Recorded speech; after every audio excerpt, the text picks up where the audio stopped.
नमस्कार, जय हिंद, जय भारत। आज बात करेंगे एक नया बीमारी के बारे में। इसको बोलते हैं जैसे दिमागी बुखार। ठीक है, तो उसको बोलेंगे इंसेफ्लाइटिस। ठीक है, इंसेफ्लाइटिस क्या होता है और क्यों होता है, हो जाने पर क्या होता है। ठीक है, एक तरह से देहाती भाषा में समझेंगे तो दिमागी बुखार। ठीक है, दिमागी बुखार क्यों होता है, सलाइवा से होता है कि इन्फेक्शन से होता है, बैक्टीरिया इन्फेक्शन से होता है या वायरल से होता है।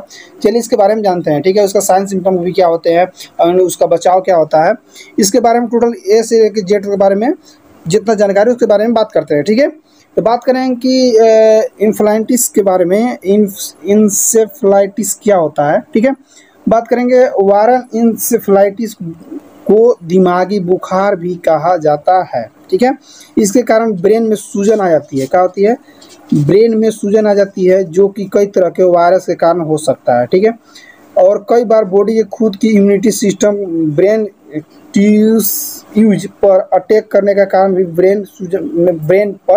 ब्रेन में सूजन भी आ जाता है। ठीक है, अब बात करें कि इंसेफ्लाइटिस कैसे होता है, इसके बारे में बात करेंगे। ठीक है, तो बात करें कि इंसेफ्लाइटिस क्या होता है। बता दो, एक ऐसी स्थिति जहां मस्तिष्क की सूजन हो जाती है। एक ऐसी स्थिति जहां मस्तिष्क की सूजन हो जाती है। क्यों हो जाती है भाई, या तो वायरस संक्रमण, या ऑटो इम्यूनेशन, या सूजन, या जीवाणु संक्रमण, और कीड़े के काटने से यह स्थिति हो सकती है। ठीक है, लेकिन देखिएगा, बता दूं कि इंसेफ्लाइटिस क्यों हो जाता है भाई। एक ऐसी स्थिति कहाँ से आ जाती है, बता दूँ कि मस्तिष्क में सूजन क्यों हो जाता है, तो बता दूँ उसका 3 या 4 रीजन है। पहला वायरस संक्रमण।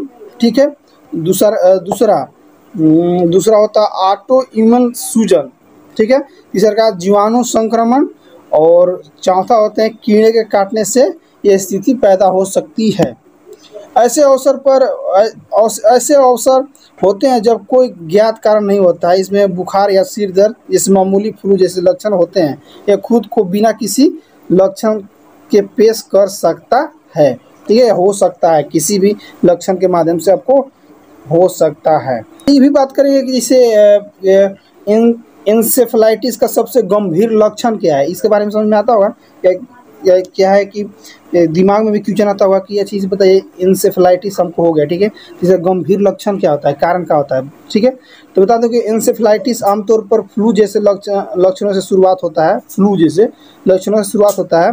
उच्च ताप और सिर दर्द अधिक गंभीर लक्षण घंटों दिनों तक हफ्तों में सामने आते रहते हैं, जिनमें शामिल भ्रम या भटकाव या दौरे या मिर्गी भी पड़ने लगता है किसी में ये होने पर। ठीक है, ये सब साइंस सिम्टम देखने को मिला। बता दें कि फिर एक और दिमाग में बात में आता होगा कि इसे दिमागी बुखार का दूसरा नाम क्या होता है।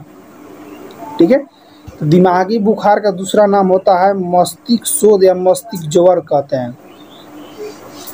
दिमागी बुखार का दूसरा नाम क्या होता है, एक तो हो गया इंसेफ्लाइटिस। ठीक है, दिमागी बुखार, फिर उसका दूसरा का नाम होता है मस्तिष्क शोथ या मस्तिष्क ज्वर। 3 का नाम हो गया। ठीक है, इंसेफ्लाइटिस रोग विषाणु के प्रकोप से होता है।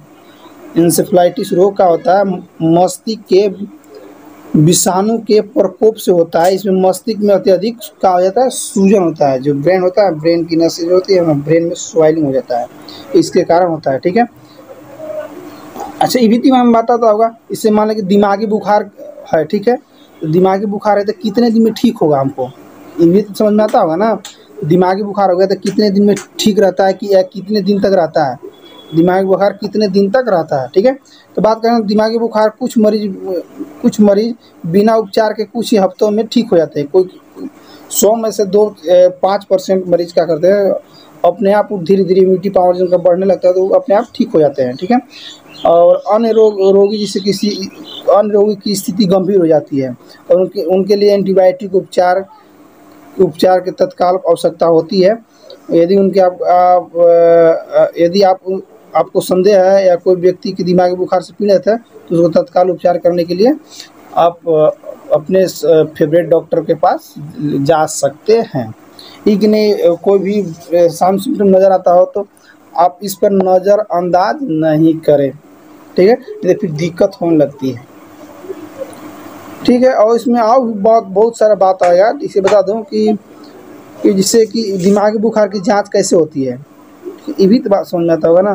तो बता दूं कि दिमागी बुखार का निदान ऐसे किया जाता है कि जैसे बता दूं कि इस प्रक्रिया में आपको डॉक्टर की रीढ़ की हड्डी के तरल पदार्थ का एक नमूना एकत्र करने के लिए काफ़ी पीठ के नीचे हिस्से में एक सुई डालेगा, ठीक है।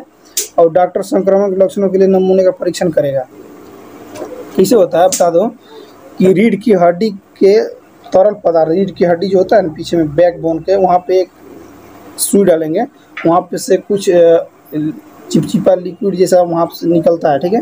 और वो आपको लैब में भेजेंगे टेस्ट के लिए। फिर उसके टेस्ट के अनुसार निगेटिव पॉजिटिव के अनुसार आपको बताया जाएगा कि क्या है क्या नहीं, ठीक है। उसके हिसाब से आपको मेडिसिन चलाया जाएगा, ठीक है। अच्छा एक बात बता दूं कि इसे हो गया मान लीजिए दिमागी बुखार, ठीक है। तो सिर में जैसे बुखार के लक्षण क्या होते हैं, जैसे सिर में हमको मतलब माथा हेड पेन हो रहा है, बार बार यहाँ पे सिर गर्म रह रहा है, तो उसका लक्षण क्या होते हैं।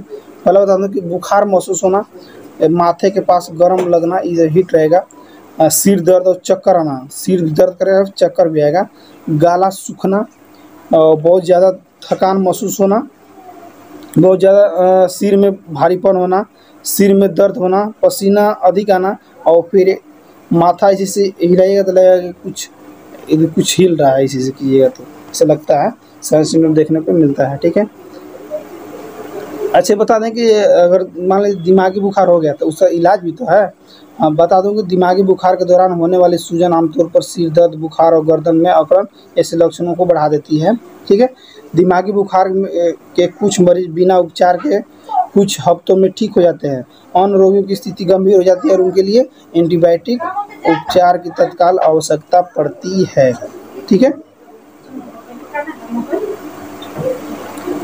एक बात करेंगे मस्तिष्क ज्वर क्यों होता है, ठीक है।